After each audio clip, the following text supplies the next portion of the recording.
Hello, today I'm going to take you to one of my favorite things to do, and that's go hike Mount Monadnock. And you can probably tell from the from the title here, we're going to do a little mental health journey. It's one of the reasons why I hike the mountain, actually. And we're going to get a little deep on some of this, but I think it's important. May is Mental Health Awareness Month, so I think it's kind of important to talk about that a little bit. And I think hiking is a fantastic way to do it. We're going to be hiking Mount Monadnock today. That's in Jaffrey, New Hampshire. We're going to take a couple of trails. Actually, we're going to take trails that, I don't know, some people have said are harder trails. I think they're pretty easy, but of course I hike so often, I guess I'm used to it now. A lot of people take what's called the White Dot Trail, and that trail goes all the way up to the top. And for some people that's okay. I would much rather see some scenery. So I'm going to take you on the trails that I like to go on. So we're going to start at the headquarters, which is where we are right now. We're going to start at the headquarters. We're going to take White Dot up to Cascade Link. Cascade Link just a little bit. Then we're going to take a trail that people consider to be one of the hardest trails on the mountain. It's a trail that I love. It's called Spellman. And there's a portion of that trail where you do actually have to climb quite a bit, and we'll get to that. From there, Pumpelly Trail from Pumpelly to the summit. All right, let's start our journey.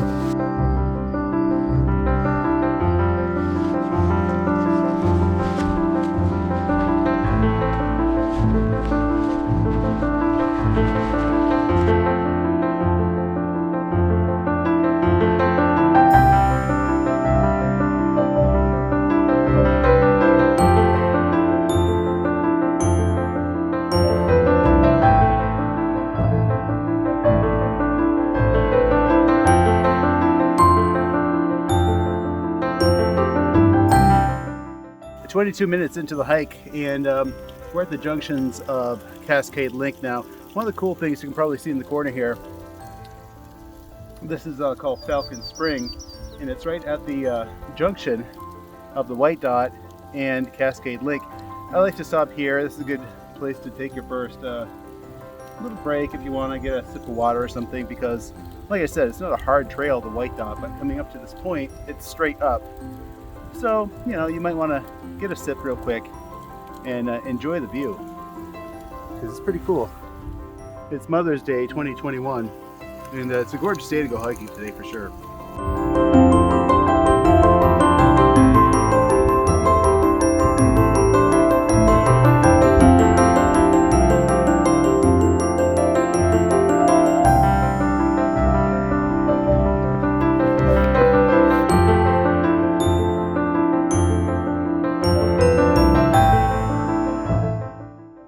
You know, we're coming up to a part of the trail that I like a lot, and whenever I'm hiking this with my friends, we call it, I think it is called the sarcophagus, but whenever I'm usually I'm hiking not solo, I usually have friends with me.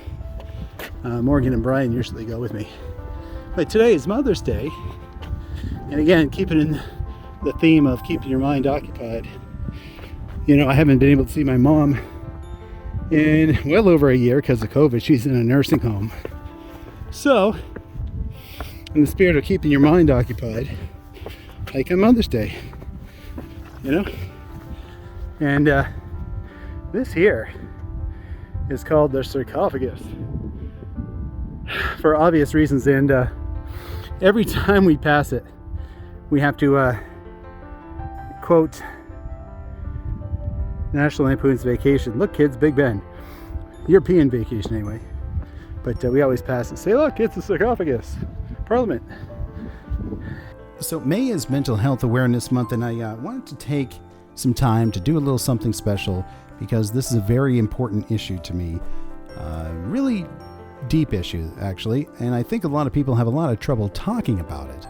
And that's really sad, too, because there's such this stigma kind of attached to talking about mental health issues, especially when you realize that 1 in 5 adults experience some sort of mental health illness every year, and 1 in 20 adults actually experience serious mental illness every year.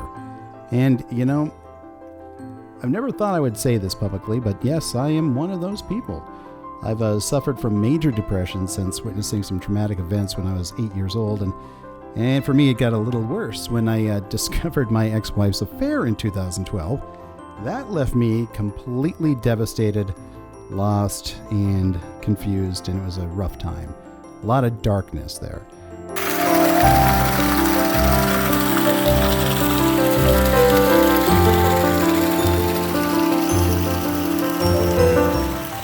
All right, we're about 40 minutes into the hike now and getting close to the Cascade Link Junction, which we'll take when we go to Spellman. I mentioned that this is part of something I wanted to do for Mental Health Awareness Month, which is here in May. And one of the questions I get a lot is, why do I hike Mount Monadnock so much? And it actually started in 2013, actually. And this is where the mental health stuff comes in.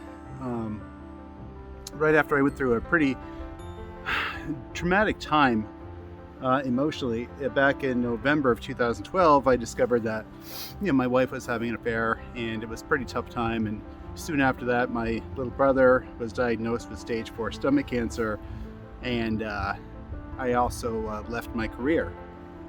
So that was a pretty tough time for me.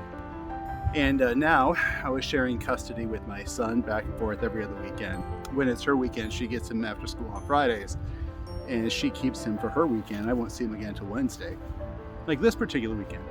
So those weekends when I didn't have him were tough, really tough. I went to some really dark, very scary places. There were weekends, gorgeous weekends in July, where I didn't even get out of bed. I'd stay in bed because I was missing him and having a really tough time. And then I realized I needed to do something, so that's why I started my Mount Monadnock hikes, and it has been so therapeutic. I always find this one to be a little bit of a pain in the ass, because that right there is the chunk of, I believe, granite or marble or something, but it's slippery. And this is quite an incline too. But we'll make it. Just be careful, that's all.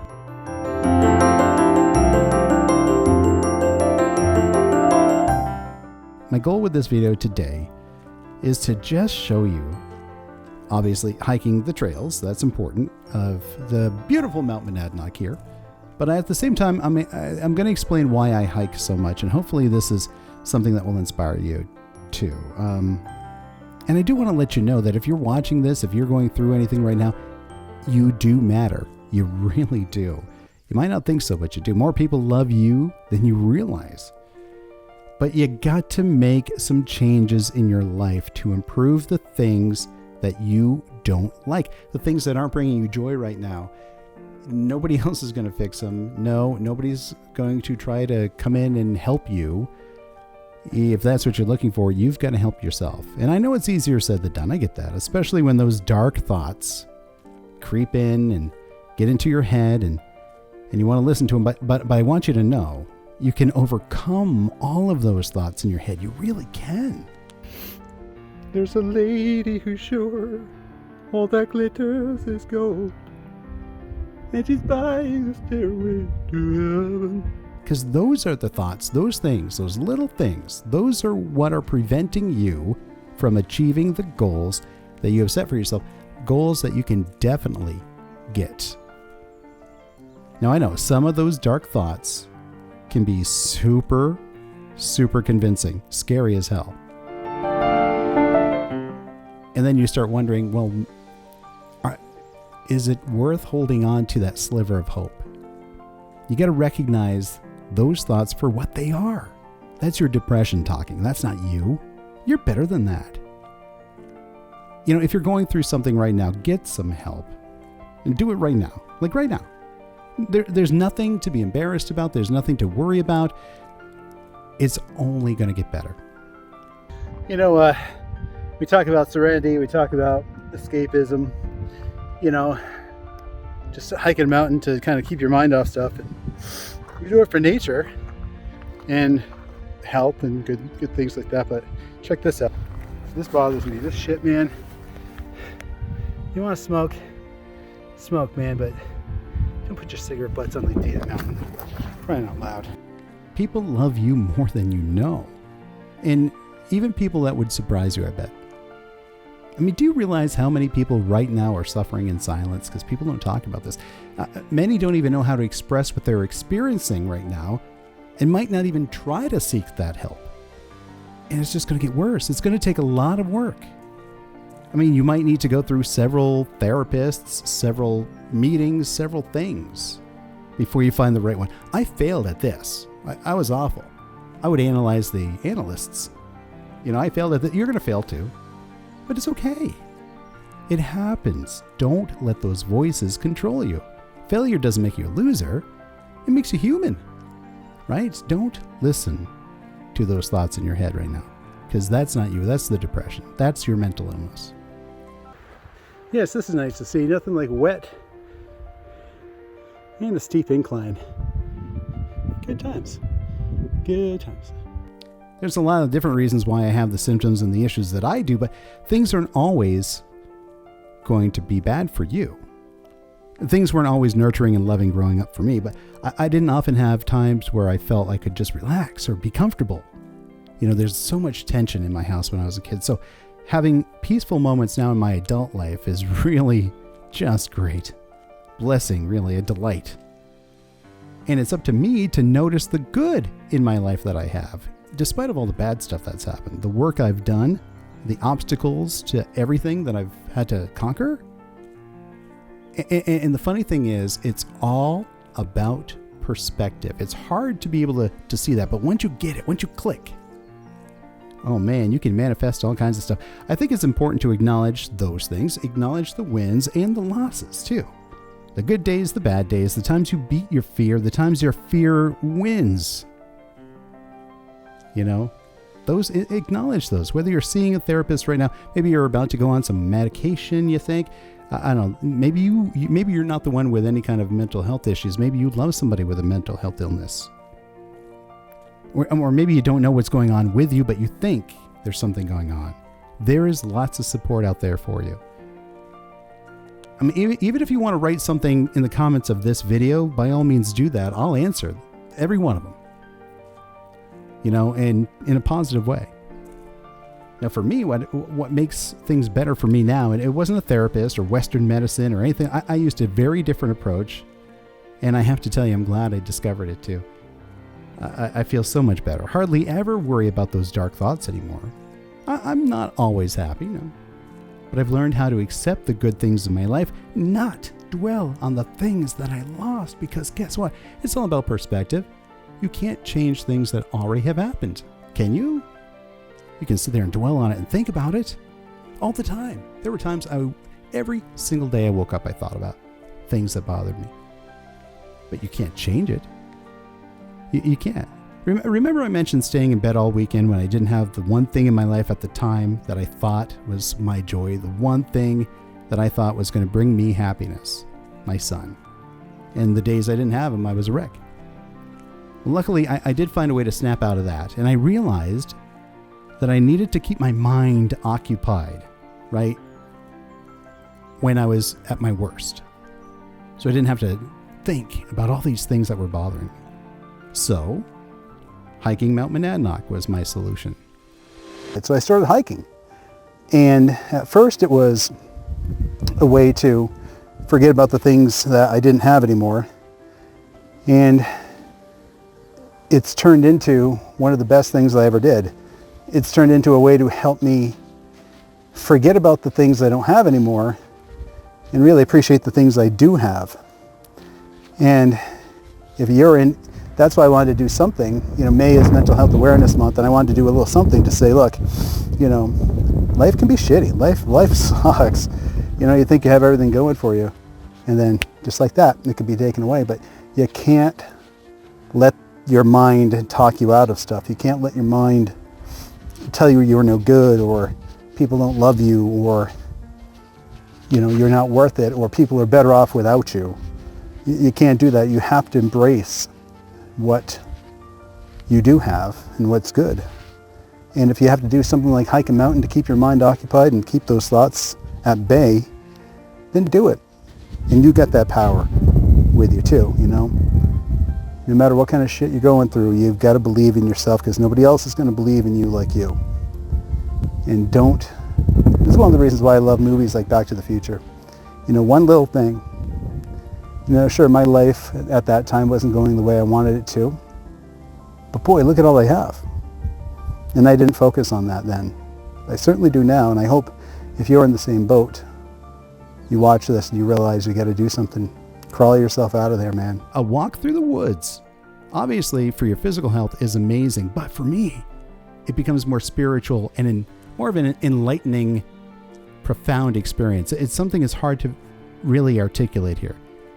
It's got something to do with the research. I think research is showing that spending time outdoors, away from the hustle and the bustle of your regular life and stresses and jobs and everything, spending time away from that does help with a healthy mind. A study from Stanford University actually found that time spent in nature calms the portion of your brain that's linked to mental illness and reduces your mind's tendency to build those negative thought patterns up. You know, I keep calling them the dark thoughts. Well, if you're outside, it helps suppress those things. The journal Environmental Science and Technology published some study results showing that outdoor exercise has a direct correlation to a greater sense of feeling of positivity and energy and feeling less tension, less anger, less depression. Nature helps with that. So something about immersing ourselves in wilderness increases attention span. It improves problem-solving skills. It allows hikers to reconnect with themselves and others, and it makes you feel a lot better. The research is really clear on it. Hiking is just as good for your mental health as it is for your physical health. Probably even more so. Now, for me, I feel awesome now 90% of the time. I still have some bad times. And again, this is without any kind of Western medicine, any kind of therapy at all.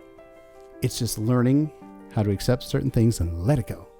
Just the peace and serenity I find while I hike, and a couple of other techniques that I've learned to help control those dark thoughts have made me feel so much better. And I was on a path of not getting any help, and that wasn't going to be a good thing at all.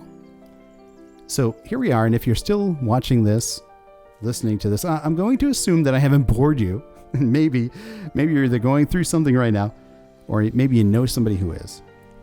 So I've got a message. This message right here. If you take anything else from this is the message for you. I want you to listen carefully. I want you to play this to somebody who's going through something right now, because I think this is important. I hope it's helpful.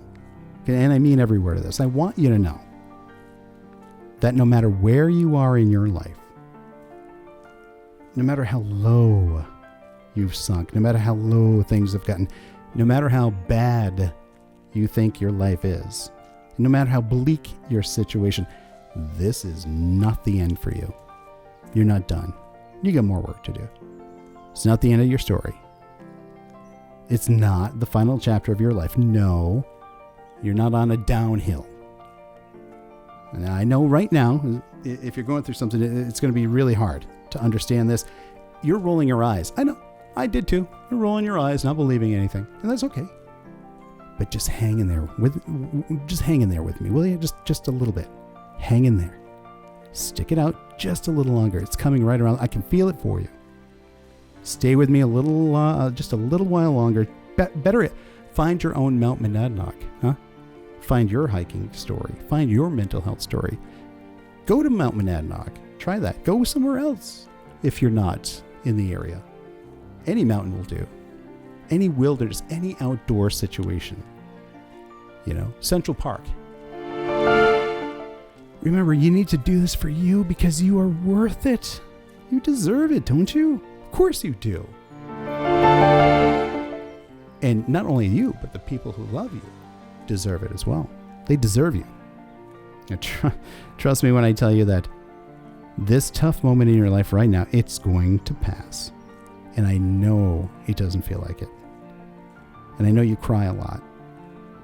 And I know certain songs make you cry. Or make you think of things. Makes you wish you were in a different situation. Use this pain. Embrace it. When you ignore it or let it fester, it's not going to help you. It's not going to help you. take that pain like I did, you look at it, you say, no. You use this to build your character. This is what made you who you are. It's going to make you a better person tomorrow too.